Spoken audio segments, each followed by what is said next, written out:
నమస్తే. Present cyclone effect చూడండి తిరుపతిలో ఎలా ఉందో. ప్రజెంట్ అయితే ఎక్సలెంట్గా ఉంది.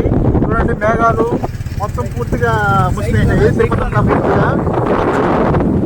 ఇప్పుడు మనము స్వర్ణముఖి నది ఎలా పొంగి పొరుతుందో చూడడానికి వెళ్ళబోతున్నాం.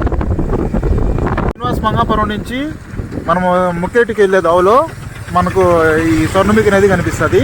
ఈ స్వర్ణముఖి నది చూడండి ఎంత అద్భుతంగా పొంగి పొరులుతుందో. ముందుకు వెళ్ళబోతున్నాం. వచ్చేసాం మనం. ఒక పక్క అయితే కళ్యాణి నది పారుతూ ఉంటుంది, ఇంకో పక్క స్వర్ణముఖి నదిగా డివైడ్ అయిపోయి రెండు పక్కల వెళ్ళిపోతూ ఉంటాయి ఈ నదులు. ఇది పేరూరుకి వెళ్ళే కళ్యాణి నది స్వర్ణముఖి నది రెండు కలిసి వెళ్తున్నాయి పేరూరు చెరువులోకి. ఇంకా మనకు కొంచెం ముందుకు వెళ్ళిపోతే మనకు ఇక్కడ చూడండి స్వర్ణముఖి నది కళ్యాణి నది రెండు కలిసి వెళ్ళేది. ఇది శ్రీకాళహస్తి మీదుగా వెళ్తుంది. చూడండి వాటర్ ఫ్లో ఎలా ఉందో,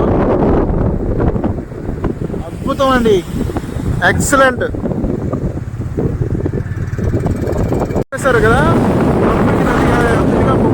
వెళ్తుందో. మరెన్నో కావాలనుకుంటే మన ఛానల్ సబ్స్క్రైబ్ చేసి లైక్ చేసి షేర్ చేయండి.